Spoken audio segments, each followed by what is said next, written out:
Soul imprisoned. The feeling that your soul is imprisoned is a universal human feeling. You may feel trapped in a body whose age, gender, appearance, or state of health is not what you want. You may feel trapped socially, economically, or politically. You may feel trapped by particular relationships. You may feel trapped by your own emotions and psychology.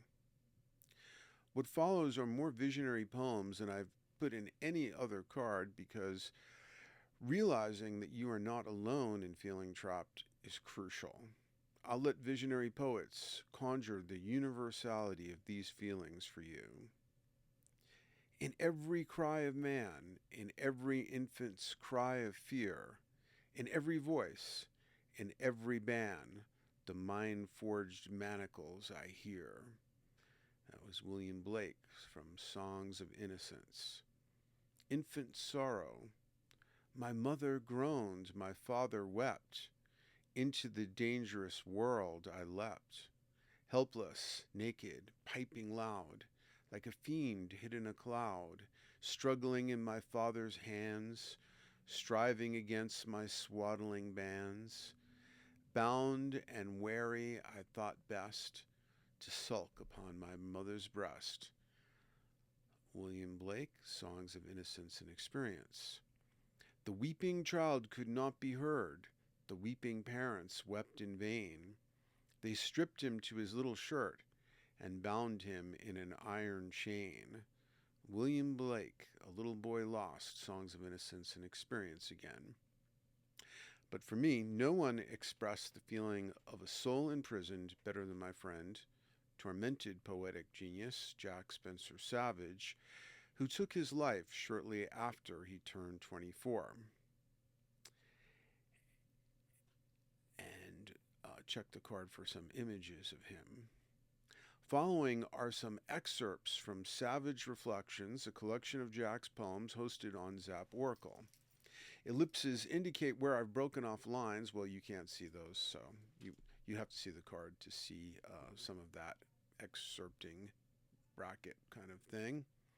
And these excerpted poems were when Jack was 19 to 21 years old, although the excerpts I provide here emphasize the voice of the soul and torment. Elsewhere, Jack's poems express the soul's exuberant celebration of life. Many poems ranged between the outer edges of light and dark as Jack consciously chose to express his duality to capture the paradox of human incarnation. Okay, here we go. And unfortunately, this is not a sound studio, so you may hear some noises coming in from people walking upstairs. But feel free to make a gigantic donation to the website, and then maybe we can improve on that. All right, here we go.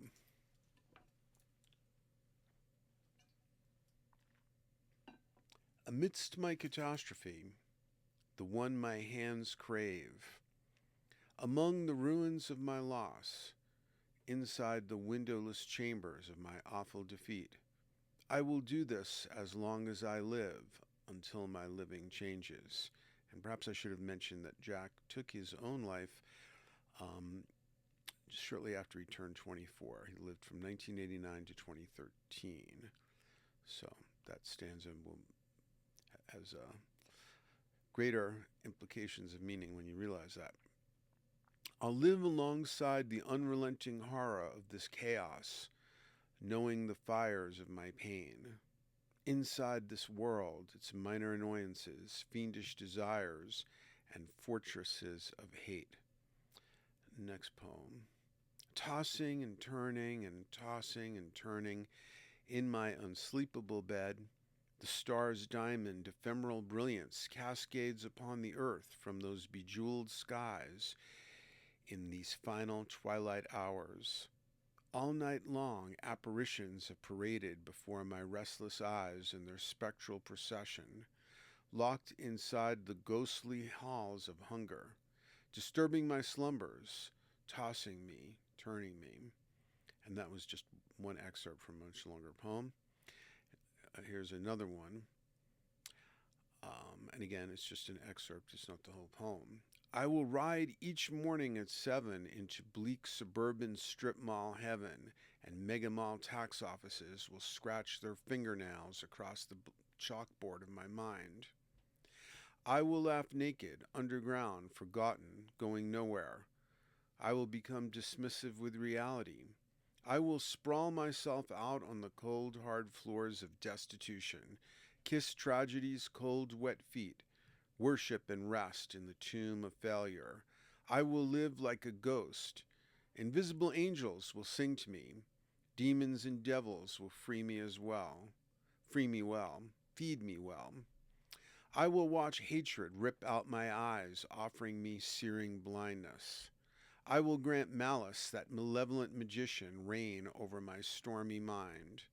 I will desecrate ancient monuments to love and cower in fear before the murderous mongrel inside me.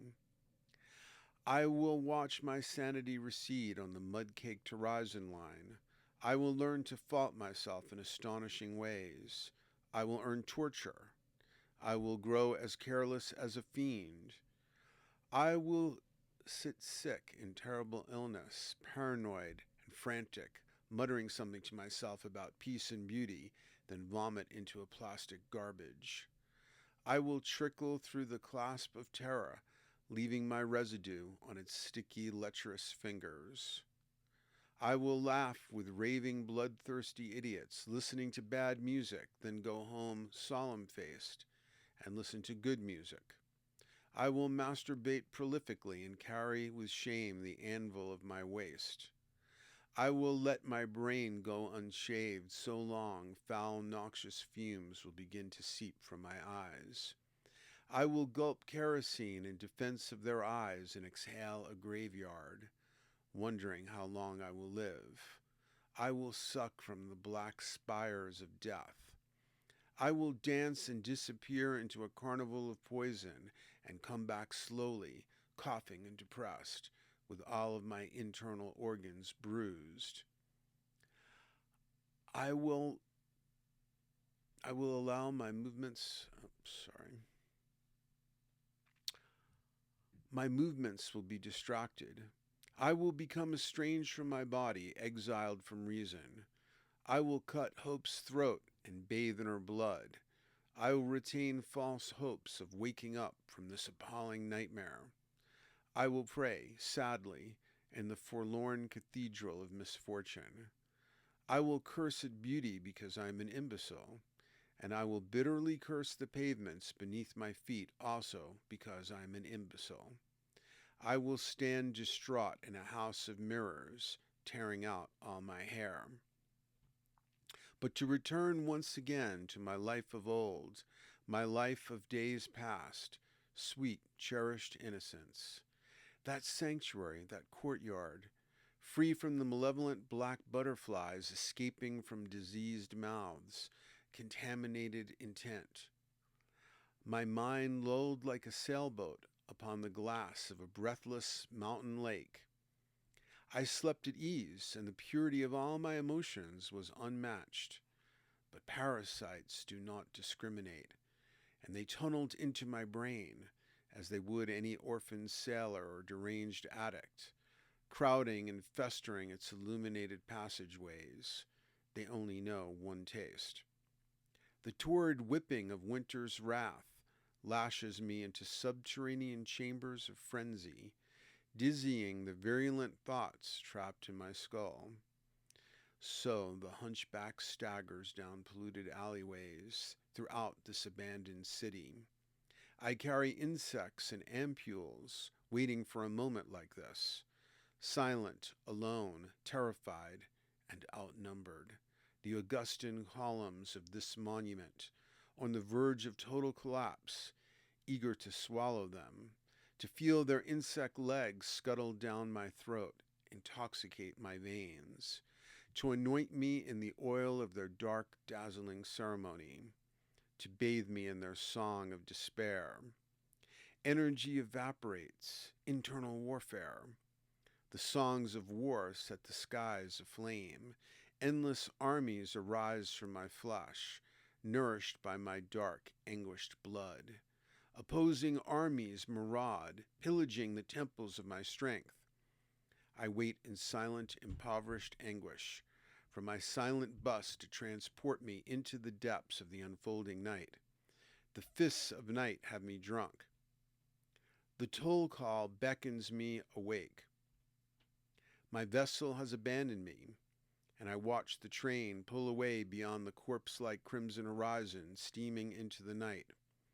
Left alone to wander these bent streets of night, tumbling into depthless black chasms, surrounded, violent scarred eyes steeping in the molten shadows, tongues twisted in violent malcontent, contorted by the strength of their own bitter venom, ears lopsided, malnourished, eyes acquired after lifetimes immersed in this dark carnival, and the bleak, drunken city murmurs in bloodless conspiracy. All my wine bottles are filled with ash. My blood is impure, breathing with a dark, murky substance. All my nourishment is breathing with maggots. My lungs are stifled. Centipedes seep from my ceiling in a flood. The steel wind screeches like a starving wraith. As the insects enter my body, the night merges into me. With all my power, I revolt. I scream as though being buried alive, as though there is help. But there is no help, no savior. And there I broke off from that poem, and here's another one. The greatest, well, this is actually my words now. The greatest empathy usually comes from those who have greatly suffered. Carl Jung said, no tree, it is said, can grow to heaven unless its roots reach down to hell.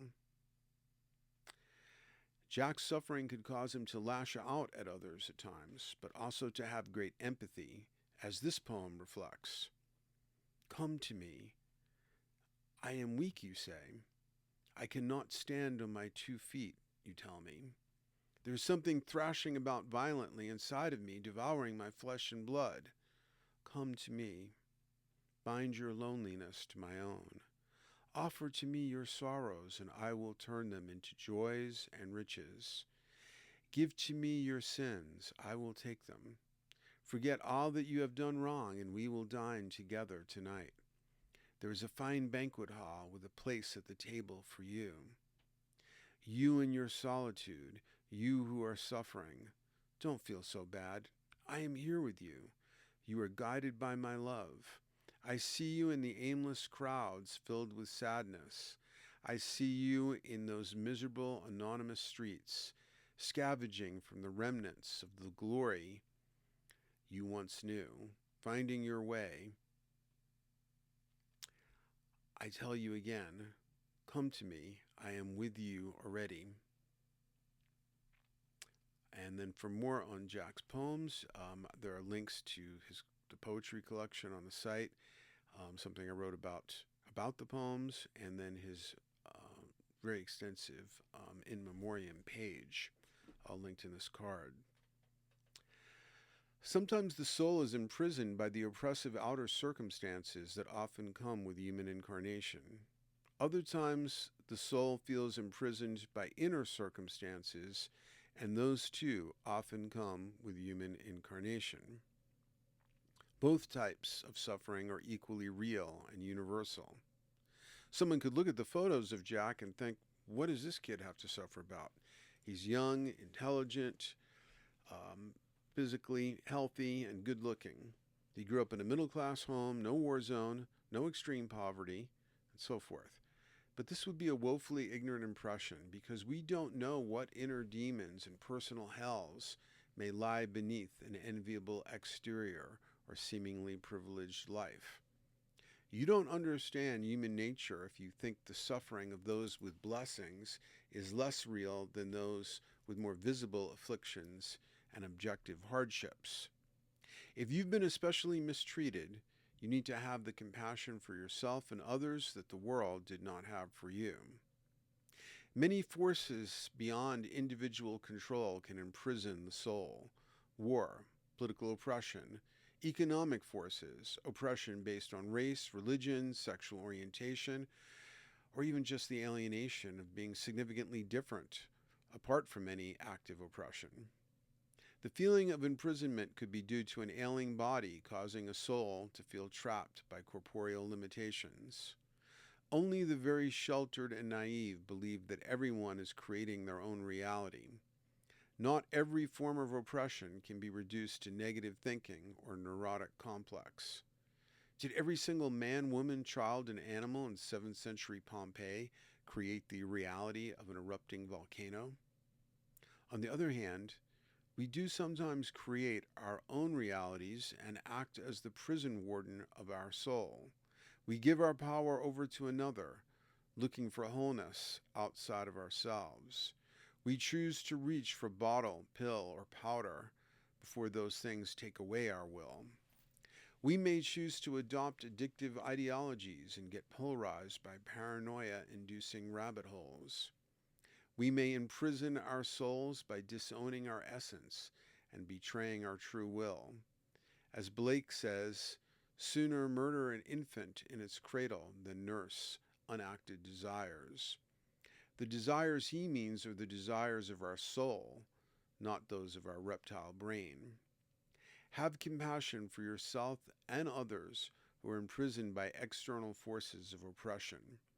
If you are the warden of your own soul's imprisonment, consider this an auspicious time to throw off the shackles of self-imposed bondage and liberate yourself into life. And then there are many important links that follow, but very especially the Zap Oracle card, Feeling Trapped, which is another exploration of the very same themes.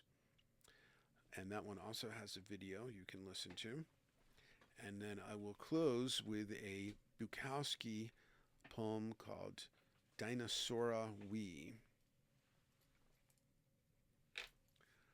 Born like this, into this, as the chalk faces smile, as Mrs. Death laughs, as the elevators break, as political landscapes dissolve, as the supermarket bag boy holds a college degree, as the oily fish spit out their oily prey, as the sun is masked, we are born like this, into these carefully mad wars, into the sight of broken factory windows of emptiness, into bars where people no longer speak to each other, into fistfights that end as shootings and knifings. Born into this, into hospitals which are so expensive that it's cheaper to die, into lawyers who charge so much it's cheaper to plead guilty, into a country where the jails are full and the madhouses closed, into a place where the masses elevate fools into rich heroes. Born into this, walking and living through this, dying because of this, muted because of this, castrated, debauched, disinherited because of this, fooled by this, used by this, pissed on by this, made crazy and sick by this, made violent, made inhuman by this. The heart is blackened, the fingers reach for the throat, the gun, the knife, the bomb. The fingers reach toward an unresponsive God. The fingers reach for the bottle, the pill, the powder. We are born into this sorrowful deadliness. We are born into a government 60 years in debt that soon will be unable to pay even the interest on that debt. And the banks will burn, money will be useless. There will be open and unpunished murder in the streets. It will be guns and roving mobs. Land will be useless. Food will become a diminishing return. Nuclear power will be taken over by the many. Explosions will continually shake the earth. Radiated robot men will stalk each other. The rich and the chosen will watch from space platforms. Dante's Inferno will be made to look like a children's playground. The sun will not be seen, and it will always be night. Trees will die. All vegetation will die. Radiated men will eat the flesh of radiated men. The sea will be poisoned. The lakes and rivers will vanish. Rain will be the new gold. The rotting bodies of men and animals will stink in the dark wind. The last few survivors will be overtaken by new and hideous diseases, and the space platforms will be destroyed by attrition, the petering out of supplies, the natural effect of general decay, and there will be the most beautiful silence never heard, born out of that, the sun still hidden there, awaiting the next chapter.